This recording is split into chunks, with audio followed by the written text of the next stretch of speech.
The Customs Department says it is common practice to offer tax relief to mega public infrastructure developments.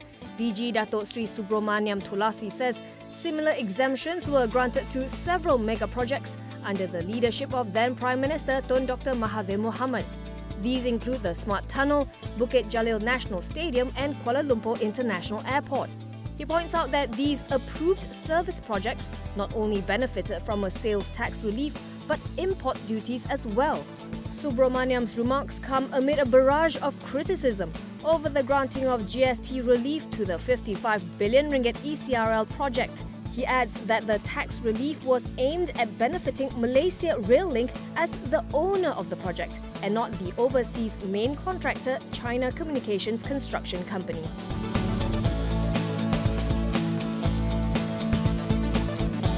China's Asian Infrastructure Investment Bank has expressed its interest in financing the KL-Singapore high-speed rail, among other infrastructure projects in Malaysia.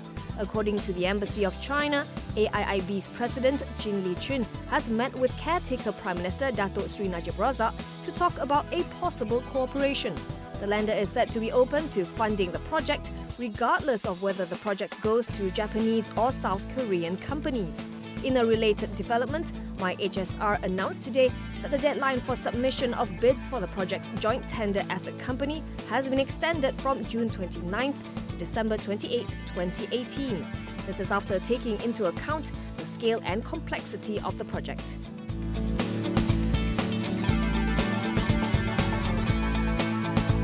Former Prime Minister Tun Dr Mahathir Mohamad is said to have expressed regret for not having put in place stronger checks and balances on power during his tenure. In an interview with the Associated Press, Mahathir said, "I regret very much that I was not able to foresee the kind of damage that can be done by a Prime Minister under the existing law." He also repeated a pledge to stop borrowing from China and to review Chinese investments should the opposition succeed in wresting power. Mahathir is currently PPBM's chairman and Prime Minister candidate for Pakatan Harapan.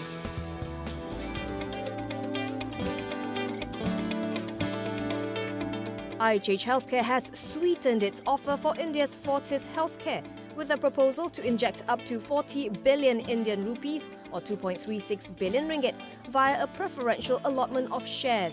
The sum is meant to fund the buyout of the assets from RHT Health Trust, as well as to provide immediate liquidity towards working capital and infrastructure upgrades.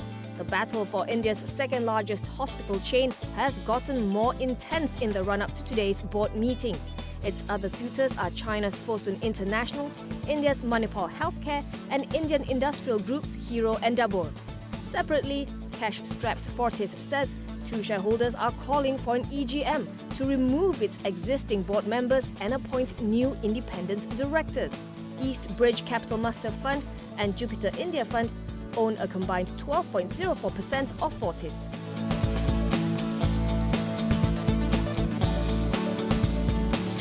Maxis Berhad reported a 4.2% improvement in first quarter net profit to 523 million ringgit on the back of continuous cost optimization initiatives that offset lower service revenue. Top line shrank 4.8% to 2.2 billion ringgit due to tougher competition, particularly in the prepaid market. The telco declared an interim single-tier dividend of 5 cents per share. CEO Robert Nason says the group's focus remains on providing attractive products and great connectivity to its customers. He adds that things will only get better as it progresses with its ambition to be fully digital.